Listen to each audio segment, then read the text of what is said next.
All right. Thank you. The Institute for Energy Research, well, it was one way it was described is we are the heritage of energy, which I kind of thought was amusing for this group. But essentially, we're a free market energy group. We do only one issue, and we try to do it well. So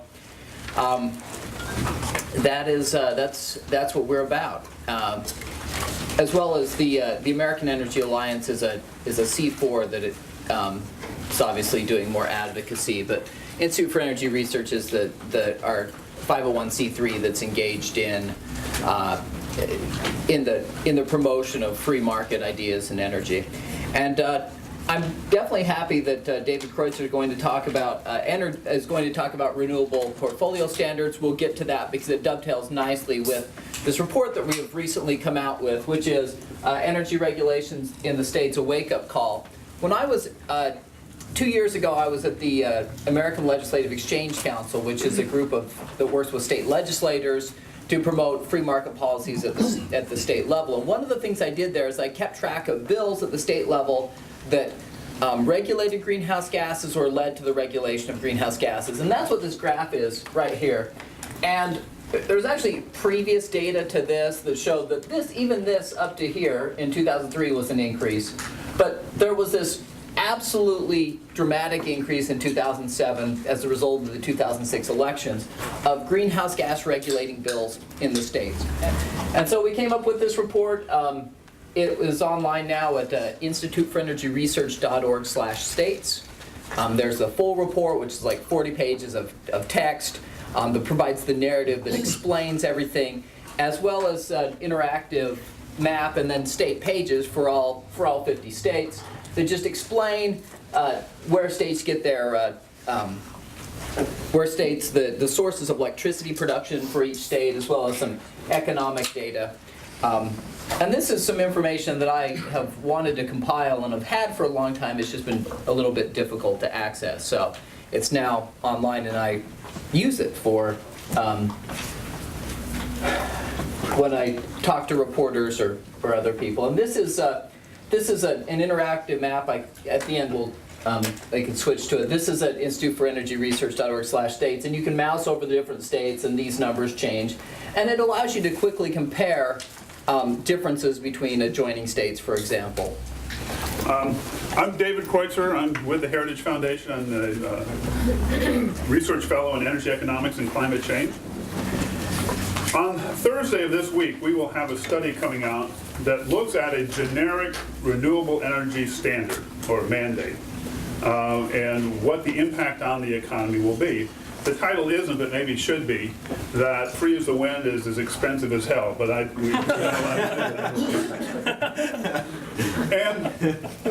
one of the problems, it seems like wind power should be free, right?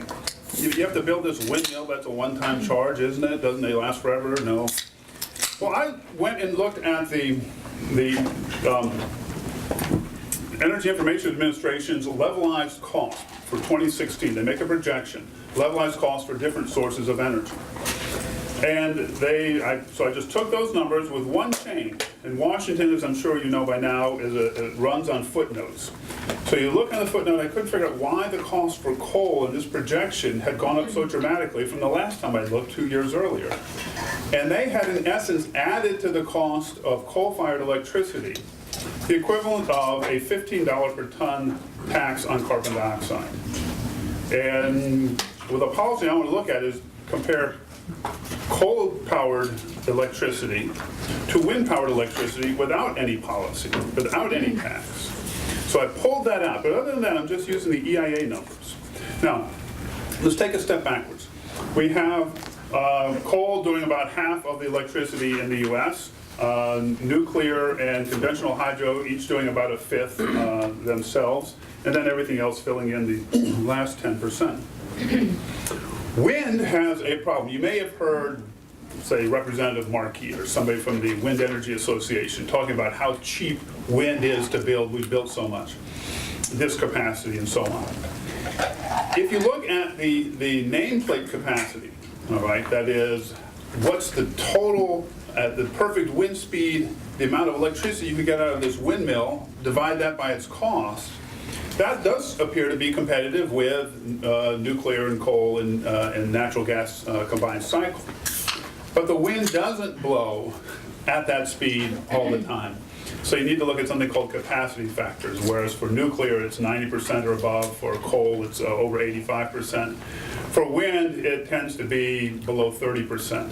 Now there's some places in the country you might get above that, and Texas and so on. Anyway, so you make those adjustments. There's a worse problem with wind. And that is, even that 30% of the time it's blowing, you can't determine when that will be. You can't call on it. All right? So the grid operators have a lot of experience, a lot of sophisticated models to try to project what the demand for electricity will be tomorrow. They look at weather reports, how hot is it going to be, so on. What have we seen on previous August 15th this afternoon? And they want to say, okay, how much capacity do we need to have online tomorrow morning at 10, tomorrow morning at 10:15, tomorrow afternoon, and so on. So they have this profile, and they have to draw from the different sources. Well, with coal or nuclear or natural gas or hydro, you can be pretty sure you will get it, assuming something doesn't break down, which doesn't happen that often. With wind, you don't know. You get the weatherman to tell you, we think it'll be this and it'll be that. But everybody that's looking at this realizes that you can't have wind by itself for baseload. You can't count on it. So what we've done is we said, okay, what you need for wind is to have a quick ramping. That is a source of power that you can turn up and down very quickly, which is not coal, which is not nuclear, which is not the most efficient form of natural gas power, the integrated combined cycle. Instead, it's something called the conventional gas turbine, which is a jet engine. And you can throttle it up, throttle it down, throttle it up, throttle it down. That's the least efficient method of producing the electricity by gas. So we looked around, we figured out, okay, what's a factor? How much more of this kind of expensive natural gas electricity do you need for each unit of wind electricity that you generate? Okay? So we've added a factor in for that. And everybody that looks at this realizes you have to do that. In addition, most of the big wind areas, if we're going to ramp up in any significant way, are not close to where most of the electricity needs to be used. So I looked around, what's the transmission, the additional transmission cost? And I took that from the National Renewable Energy Lab study. So I don't think they would have any incentive to goose it up. As a matter of fact, I think probably the opposite. So I think these numbers are fairly conservative. I'm using the Energy Information Administration levelized cost numbers, adjusting the coal appropriately. National Renewable Energy Lab numbers on the expected additional transmission costs for wind. All right, I do a calculation and say, okay, how now do the costs compare? And if you look, I'll read out per megawatt hour. All right, coal, the projected levelized cost is $78 per megawatt hour. Onshore wind, which is the cheapest of the renewables that you could scale up to any amount, is $177 per megawatt hour. So just going from coal to the cheapest alternative, the cost, it goes from 78 to 177, over 100% increase. Go offshore, huge increase in capital costs, transmission costs aren't much better, $218 per megawatt hour. For thermal solar, which is the cheaper of the solar forms, this is where you use mirrors to heat up a liquid that then boils water and you end up having just steam generator. That's $284 per megawatt hour compared to the 78 for coal. And if you like solar cells, this is the EIA's projected numbers for 2016, not mine, not the NIR math. $423 per megawatt hour. Now, well, there are two things. One, there's a huge bait and switch on the climate change is happening and is caused by humans to some extent, and then the switch comes in, and then we're headed to a tragedy.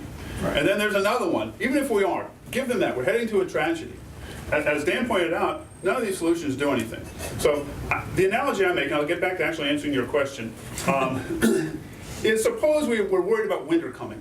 And here's a horrible thing, it's going to get cold, all right? We're going to get the flu. What can we do? If somebody said we should burn our parkas and sweaters to try to warm up the atmosphere, we would realize what a ridiculous response that is. But that's sort of what we have here. They're proposing policies that really harm the economy all right, reduce our ability to adapt to whether we're having a higher sea level or lower sea level, more storms, fewer storms. The thing we may be worrying about in 100 years is probably going to be something completely different than sea level rise. And if we're poorer, it's going to be harder to adapt to it. And the proposed solution doesn't do anything about solving that anyway. Environmentalists have been pushing for renewable energy, particularly wind and solar. The Cape Wind Solar Project wind project actually has gotten a lot of attention lately, but it seems that there's been a group of conservatives and environmentalists that are not exactly in favor of this. What's been going on up there? Well, the problem with offshore wind is that it's even more expensive than wind onshore, and wind onshore is almost double the price of electricity from coal or from natural gas. As a result, whenever you force people to use electricity from these more expensive sources, you increase the price of electricity, you make the economy less competitive, and that's a real problem. Now, with offshore wind, it's even more expensive than onshore wind, so we're dealing with even higher cost electricity. Neighboring Rhode Island recently denied an application to do an offshore wind project because the Public Utility Commission said, no, this is just too expensive, guys. So that's the challenge. I mean, there are environmental issues. I'm either here nor there on the environmental issues. Just on the economics alone, it dramatically increases electricity prices, and that's a problem for a competitive economy. The president has spoken about nuclear energy and adding that or increasing the use of that in our country. Do you think that is that's something he's really committed to? Is that a little bit more of political talk? And should we actually go more nuclear? Well, it's definitely. My personal belief is that when the president has talked about nuclear, it's been political talk so far. And the reason is that on one hand, they might talk about some loan guarantees, but loan guarantees aren't necessarily the problem with nuclear. The problem with nuclear is twofold. It's all of the regulations of getting the permits through that entire process, and then it's disposal of the spent nuclear fuel. And the administration has essentially suspended any work at Yucca Mountain to use that as a long-term repository. Without doing something about the nuclear fuel, we're not going to be building new nuclear power plants in this country. Nuclear power can be a very important part of our fuel mix, but we have to resolve these issues, and so far the president has not done anything to resolve the real issues with nuclear. In your opinion, what is the best energy policy for America then? Well, the best energy policy for America is like most things with America. Let's let Americans figure out what works best, as opposed to mandating whatever the fad is as of the day. I mean, back when Jimmy Carter was the president, the federal government came out with a report that said, hey, we can get 20% of our electricity from solar power by 2000. Now it's 2009, we only get 0.02% of our electricity from solar power. I mean, it is, politicians should not be in the business of trying to pick energy winners and losers. They don't have a good track record. Instead, let's let Americans figure out what works best, because that's what's going to be economic, and that's what's going to allow our economy to grow.